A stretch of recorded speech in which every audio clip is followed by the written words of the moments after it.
Friend, I've seen some astonishing sights. The wet footprints of a big black bear on the porch at my door, his eyes meeting mine,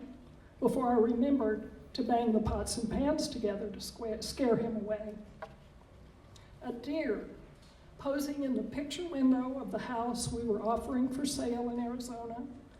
and just as the potential buyer was exclaiming over it,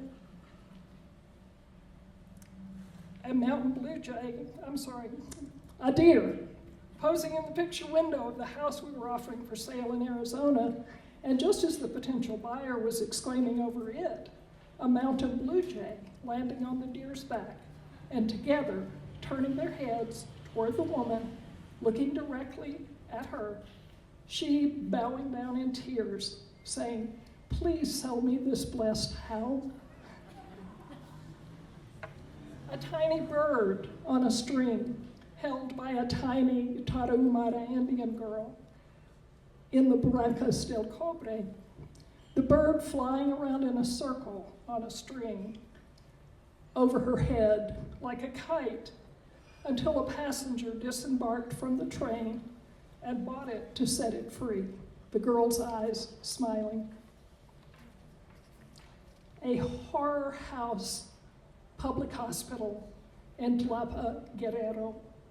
Sick and sorrowful patients lined up at the emergency entrance, which was covered in blood and excrement and vomit. And a corner of that hospital, staffed and cared for by midwives there, a clean and shining oasis for women bringing forth life in that horrible place. My granddaughter Ivy emerging into the warm water of the tub as my hands touched her head and my son's hands touched mine and my daughter-in-law's eyes met mine with love and gratitude. Mount LeConte in the Great Smoky Mountain National Park, where it was spring when we started climbing, I and my 3 young children on my first single mom outing, and deep winter when we finally arrived at the top through snow and ice, looking at each other in amazement, thankful to be alive and intact. Thousands of brown asylum seekers, men, women, and children, entering the Charlotte, North Carolina Greyhound station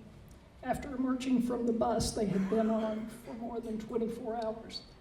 their eyes tired and weary at first, but bright and hopeful as they got back on the buses with food in their bellies, coats on their backs, and a warm welcome in their hearts from people who did not hate or fear them, but greeted them with love. Babies and babies and babies received into my hands, their surprised or angry or curious or sad or wise eyes meeting mine, their mother's strength never failing to amaze me. The men and women in hazmat suits arriving soon after a small amount of the bright red chemotherapy drug dripping into my husband's veins spilled on the bed, its airborne toxicity causing a hospital-wide emergency, and his eyes searching mine with fear as I was hurried out. My father's lungs breathing their last breath, my mother's mouth saying her last words, these the defining moments of the second half of my life. Friend, I hope you've been as fortunate as I have to see so many astonishing sights.